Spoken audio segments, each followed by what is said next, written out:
Welcome to the Lowenstein Sandler podcast series. I'm Kevin Iredell, Chief Marketing Officer at Lowenstein Sandler. Before we begin, please take a moment to subscribe to our podcast series at lowenstein.com/podcast or find us on iTunes, Spotify, Pandora, Google Podcasts, and SoundCloud. Now let's take a listen. Welcome to the latest episode of Just Compensation. I'm one of your hosts today, Megan Monson, a partner in Lowenstein Sandler's Employee Benefits and Executive Compensation Practice Group. And I'll join it over to two of my other partners to introduce themselves. Hi, I'm Andrew Graw, chair of our Employee Benefits and Executive Compensation Practice Group. Hi, this is Julie Werner. I'm a partner in our Employment Practice, Litigation, and Counseling Group. Thank you both so much for joining today. Today's discussion is related to a highly controversial issue that found new ground in a recent Supreme Court decision, access to abortion. The court's decision in Dobbs v. Jackson Women's Health Organization overturned Roe v. Wade and dissolved federal protection for abortion. In the wake of this decision, many employers are now considering how they can assist their employees who live in states where access to abortion is not available. In the past few weeks since the decision, we've seen multiple instances of companies announcing new travel benefits for their employees, which could help those individuals travel across state borders for abortion services. In today's podcast, we will provide a brief overview of some of the legal questions that arise related to providing these potential benefits, such as whether providing travel assistance for such purpose is permissible, how travel assistance may be provided, whether and to what extent travel reimbursements are taxable, and how such benefit can be provided while addressing an employee's concerns about privacy. This is not intended to be an exhaustive discussion covering all considerations that may arise when implementing such an arrangement. And as always, we suggest connecting with your legal counsel to discuss your specific facts and circumstances. The counsel provided in this episode does not in any way reflect the personal views or opinions the firm has regarding the right to abortion. And it is meant as to provide some high-level considerations for companies that may be interested in providing expanded benefits to their employees. Let's dive right into it. Andy and Julie, what are some examples you've seen of companies offering these benefits?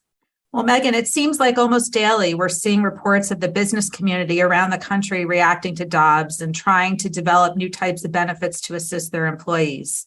Even before Dobbs, employers were taking action in places like Texas and Oklahoma that had enacted laws where they were trying to restrict drivers or prevent drivers in companies like Lyft and Uber and whatnot if they were sued. So companies like that were trying to work with and help their employees if they were driving a passenger to get an abortion. Companies like Uber and Lyft were offering to fully cover any legal fees of their drivers if they were sued under these laws. And a number of companies, very well-known companies, such as Microsoft, Nike, Starbucks, Tesla, CVS Health, just to name a few, have announced plans to assist employees who live in states where abortion is restricted so that they can travel out of state to undergo the procedure. But the benefits vary. Amazon, for instance, said it will reimburse up to $4,000 in travel costs for abortions. Bumble announced that it will set up a fund to help organizations that support reproductive rights. And the New York Times said it will expand its medical coverage for employees to include abortion-related and gender-affirming care travel not available within 100 miles of an employee's home. Andy, those are great examples, and I'm curious to see how companies are going to actually implement these policies in practice. This is because there's so many different health and welfare plan issues, and there's so many federal and state tax laws to consider as well. Right, Julie. Implementing these policies requires careful consideration, and a number of decisions must be made that we'll get into. There is no one-size-fits-all approach, however. Thank you both. That's a great segue to the core question here. Is it permissible under existing laws for employers to provide abortion-related travel assistance? I know that's a bit of a loaded question. Well, that's unfortunately what we're all trying to figure out right now in this constantly evolving time we're in. Currently, as far as we know, there are no state laws that ban interstate travel for abortion, although there are certainly reports of many states that are trying to consider such a ban. There are also reports that states with abortion bans might try to assert what's referred to as aiding and abetting criminal laws to try to punish employers that pay the travel costs of workers who are crossing state lines. So employers should definitely keep a close eye on developments as states and other jurisdictions are reacting to Dobbs. And from a health benefits perspective, abortion is currently part of the definition of medical care under IRS guidelines, meaning that it can, but is not required to be, covered by a group health plan, at least in states where abortion is still legal. There have been reports that some states will consider prohibiting health plans from covering abortion-related services.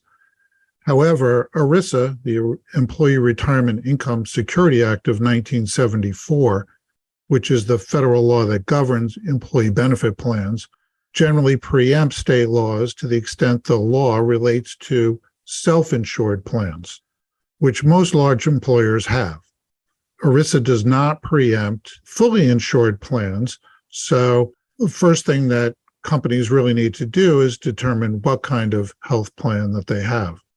States may have success in applying their state laws to insured health plans, since ERISA preemption doesn't apply, but also employers need to be mindful of the fact that ERISA does not preempt a state's criminal laws.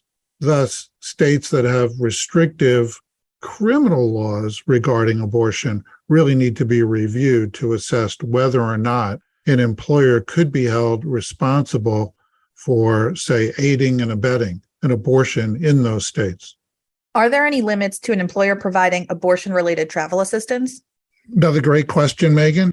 Like any other transportation-related expenses, an employer's group health plan may cover transportation-related expenses for abortion care, if abortion itself is covered under the plan. To be covered under the plan, they have to be primarily and essential to the medical care. However, there are certain limitations to covering transportation-related expenses on a pre-tax basis. So employers in these situations have all been pulling out their IRS code rules and looking at what those things are. And I'm not sure what year this was prepared, but apparently it's capped at $50 a night. I'm not sure where you can find lodging these days for $50 a night. But apparently that is what the IRS code will allow for reimbursement of lodging when someone is traveling for the treatment of medical care. And then if an employee is traveling with a companion who cares for them during the procedure, that individual also can receive $50 worth of lodging. Obviously, still two people getting $100 to stay overnight anywhere. Good luck finding that. And lodging can only be reimbursed if the treatment in question is received from a doctor in a licensed hospital or in a medical care facility that's related to or equivalent of a licensed hospital. The cost of meals during travel is not going to be included as a medical reimbursement. All right, so what should employers do? First thing they should do is review their health plans and policies to see what transportation costs are already covered. Sometimes plans and policies only specifically provide for travel coverage for, say, organ transplants. Employers with self-insured health plans could consider providing or increasing a reimbursement for abortion-related transportation under the plan, while employers that have fully insured plans may inquire with their carriers to first determine what travel expenses are covered under the policy. An employer with an insured health plan could consider establishing a supplemental reimbursement program, but be aware that benefits paid under a supplemental reimbursement program will generally be treated as taxable income to the employee. There's also a concern that creating a reimbursement program outside of the context of a health plan may accidentally create a separate group health plan under the law, which would be subject to various requirements of ERISA, the Affordable Care Act, HIPAA, and other laws that apply to group health plans. And companies that provide travel assistance to employees for abortions might also consider whether they want to extend the assistance for other procedures and treatments that could also be restricted to some extent under state law, including things like gender affirmation services. So, Andy, you mentioned HIPAA. Are there employee privacy concerns that companies should be aware of when providing these type of benefits to their workforce? Well, one thing I would just say, Megan, just stepping back and looking at the practical implications of providing abortion-related benefits. Abortion is obviously a very private and controversial subject. Many people have different points of view. And the choice, obviously, whether to have an abortion is a very personal and private decision. And I can only imagine that workers are likely to be skittish if they have to approach their employers to request the use of these benefits, because, as we mentioned earlier, depending on how the travel reimbursements are incorporated into an existing health plan, an employee's privacy can be an issue. I would just say that. I know Andy's going to answer your question about HIPAA, but I think that's the practical thing people really have to consider here. Obviously, as companies wanting to be as well-meaning as they are, is that this is obviously still a very personal issue for employees, and they may be hesitant, understandably, to go to their employers about this issue. Right, Julie. And while HIPAA doesn't generally apply to data collected outside of a group health plan, as you indicated, employees would likely be deterred from using the company's reimbursement services if they feared that the employer or others at the company will find out about the abortion. So employees should consider how to provide travel assistance benefits to be mindful of protecting an employee's privacy. There are federal laws, just to be clear, like the Pregnancy Discrimination Act, the Americans with Disabilities Act, Family Medical Leave Act, and various state counterpart laws that can protect workers from discrimination or retaliation by their employer with regard to accessing an abortion. In 2019, New York State passed a law that expressly prohibits employers from discriminating against their employees based on their sexual and reproductive health decisions. But to avoid these implications, the best way that an employer might consider to protect an employee's privacy, even if HIPAA doesn't necessarily apply, is to use a third-party service to arrange for the abortion procedures so that the third-party administrator is the only one who has access to the employee's confidential medical information.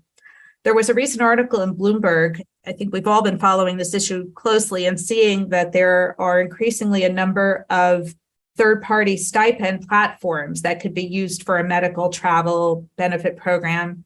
And companies that were historically in the fertility space seem to be expressing interest in assisting women with these stipend services as well.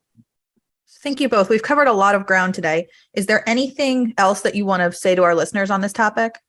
I would add that we just need to all keep abreast of what's happening and changes in the law. States are reported to be acting pretty quickly to develop or strengthen abortion restrictions in some states, while others are trying to make it easier for their residents to access abortion care.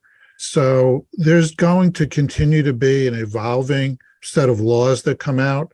And I would not be surprised to see the IRS also come out and clarify some of the tax issues associated with providing transportation-related expenses for abortions.